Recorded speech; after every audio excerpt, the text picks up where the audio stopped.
السلام علیکم دوستو، کیا حال ہیں جی آپ لوگ؟ امید ہے کہ خیریت سے ہوں گے جی۔ آج آپ دوستوں کے ساتھ ڈسکس کرنا ہے کہ آقا نامدار حضرت محمد عربی صلی اللہ علیہ وآلہ وسلم کی شادی ہوئی تھی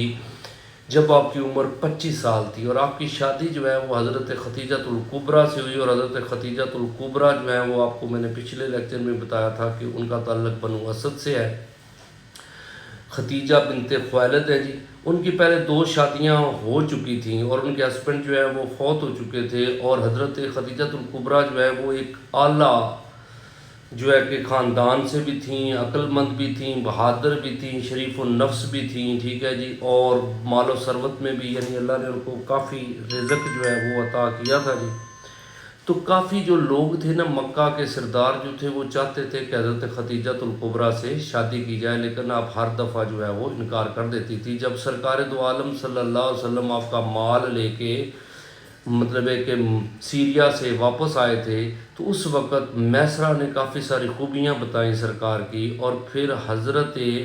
ختیجۃ الکبریٰ نے اپنی ایک سہیلی، ان کا نام ہے نفیسہ بنت منیہ، ان کو مطلب ہے کہ بھیجا تھا کہ سرکار کی رائے معلوم کر کے آئیں۔ تو انہوں نے سرکار سے پھر جو ہے وہ جو بات کی، اب یاد رکھیے گا کہ انہوں نے سرکار سے پوچھا تھا کہ آپ شادی کیوں نہیں کرتے، تو سرکار نے فرمایا کہ میرے پاس ابھی مال و ثروت یعنی پیسہ نہیں ہے، تو میں کس طرح مطلب افورڈ نہیں کر سکتا۔ تو انہوں نے پھر سارا جو اس حضرت ختیجۃ الکبریٰ کے بارے میں بتایا، تو سرکار جو ہے وہ آپ نے ہاں کر دی، یعنی کہ آپ نے اس پہ ایگری ہو گئے۔ پھر حضرت ختیجۃ الکبریٰ نے بھی جو ہے نا وہ سرکار دو عالم صلی اللہ علیہ وسلم سے بات کی اور کہا کہ چاچا زاد، میں اس لیے تم سے رغبت رکھتی ہوں کہ رشتے میں تم میرے قریبی ہو، اور اپنی قوم میں تمہاری شان بلند ہے، امانت و حسن خلق اور صدق کمال ہے جی، ٹھیک ہے جی، آپ کی خصوصیات ہیں جی، تو اس وجہ سے میں چاہتی ہوں کہ میں آپ سے شادی کروں۔ تو اب یاد رکھیے گا کہ یہاں پہ ایگریمنٹ ہو گیا اور مطلب بات چیت ہو گئی، اور اس کے بعد حضرت ختیجۃ الکبریٰ نے سرکار کو کہا کہ آپ اپنے چاچا کو نا میری طرف بھیجیں۔ تو حضرت ختیجۃ الکبریٰ کے پاس جب حضرت ابو طالب آئے، تو آپ نے ان کو کہا کہ آپ جا کے میرے چاچے سے جو ہے نا میرا رشتہ اپنے بھتیجے کے لیے مانگے۔ تو اب یاد رکھیے گا کہ حضرت ختیجۃ الکبریٰ کے جو چاچا ہیں ان کا نام ہے عمرو بن اسد، ادھر سے حضرت ابو طالب تھے اور ادھر سے عمرو بن اسد تھے جی۔ تو اس موقع پہ حضرت ابو طالب نے خطبہ دیا تھا جی۔ وہ خطبہ کیا تھا کہ سب تعریفیں اللہ کے لیے ہیں جس نے ہمیں حضرت ابراہیم کی اولاد سے، حضرت اسماعیل کی کھیتی سے، ماد کی نسل سے اور مدر کے اصل سے پیدا فرمایا، اور نیز ہمیں اپنے گھر کا پاسبان اور اپنے حرم کا منتظم مقرر کیا، ہمیں ایک ایسا گھر دیا جس کا حج کیا جاتا ہے، اور ایسا حرم بخشا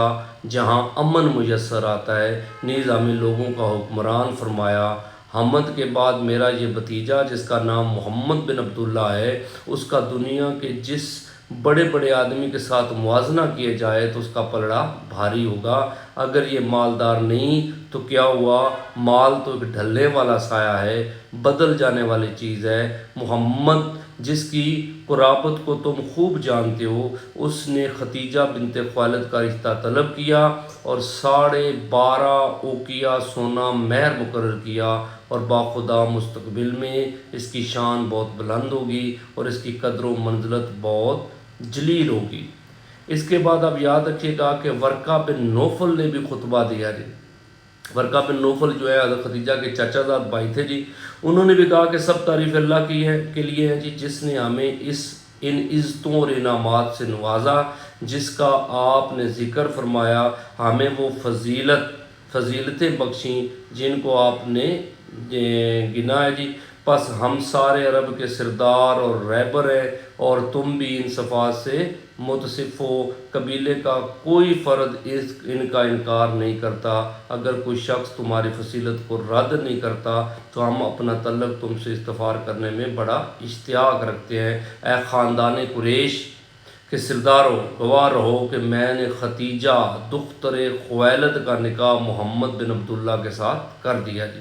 پھر اس کے بعد حضرت ابو طالب نے یہ خواہش ظاہر کی کہ آپ کے چچا بھی کچھ بولے، یعنی عمرو بن اسد جو ہے نا جی وہ بھی کچھ بولے۔ پھر انہوں نے کیا بولا جی کہ اے قبائل قریش گواہ رہنا کہ میں نے ختیجہ بنت خویلد کا نکاح محمد بن عبداللہ کے ساتھ کر دیا اور اس پر قریش کے سردار گواہ مقرر ہوئے جی۔ تو اب یاد رکھیے گا اس طرح یہ نکاح ہوا جی، اور آپ صلی اللہ علیہ وسلم کی عمر 25 سال تھی اور حضرت ختیجۃ الکبریٰ کی عمر 40 سال تھی، اور سرکار دو عالم صلی اللہ علیہ وآلہ وسلم کو جو اولاد ہوئی ہے اللہ نے دی ہے وہ بھی ساری اولاد حضرت ختیجۃ الکبریٰ سے ہے۔ اب یاد رکھیے گا کہ سرکار کے بیٹے قاسم ہیں، حضرت عبداللہ ہیں، حضرت رقیہ، حضرت زینب، حضرت ام کلثوم، حضرت فاطمہ زہرا، ساری اولاد جو ہے سوائے ایک بیٹے کے حضرت ابراہیم جو ماریہ قبطیہ سے ہے جی، اس کے علاوہ ساری اولاد اللہ نے آپ کو حضرت ختیجۃ الکبریٰ سے عطا کی۔ اور اب یاد رکھیے گا کہ حضرت ختیجۃ الکبریٰ جب آپ کے نکاح میں آ گئیں تو آپ نے ساری دولت حضرت ختیجۃ الکبریٰ کی اللہ کی راہ میں تقسیم کر دیجیے۔ تو یہ تھی آج کی سٹوری، اور اس کے ساتھ آپ دوستوں کو بتانا ہے کہ جس طرح FIA کا پیپر ہوا ہے اور اس میں کچھ پیٹرن چینج کیا، جس طرح ایوریڈے سائنس جو ہے اس میں پہلے بایو پوچھتے تھے، اس دفعہ انہوں نے زیادہ فزک اور کیمسٹری کو فوکس کر لیا، ٹھیک ہے جی۔ میتھ کی چیزیں کچھ ٹیکنیکل آئی ہیں، GK کا تو کوشچن اوورآل روٹین والا آیا ہے، لیکن انشاءاللہ ہم نے ایک سیمینار اناؤنس کر رہے ہیں 7 بجے شام کو 2 سپٹمبر کو، ٹھیک ہے نا جی۔ ہفتے والے دن آپ جو ہے کہ دوستوں کو یہ دعوت ہے کہ آپ لوگ آن لائن بھی آ سکتے ہیں، آن گراؤنڈ بھی آ سکتے ہیں۔ اکیڈمی کے اندر اسٹڈی ریور اکیڈمی کا مطلب ہے کہ ہمارا نام ہے جی، تو اس پلیٹ فارم سے انشاءاللہ سارے ٹیچرز جو ہیں جو بیچ میں چینجز آئی ہیں وہ انشاءاللہ ڈسکس کریں گے جی۔ تو اس سے آپ کو کافی حد تک جو ہے وہ فائدہ ہو جائے گا کہ آپ نے تیاری کیسے کرنی ہے جی۔ تو اب تک اتنا ہی جی، انشاءاللہ نیکسٹ ویڈیو میں حاضر ہوں گے۔ اللہ حافظ۔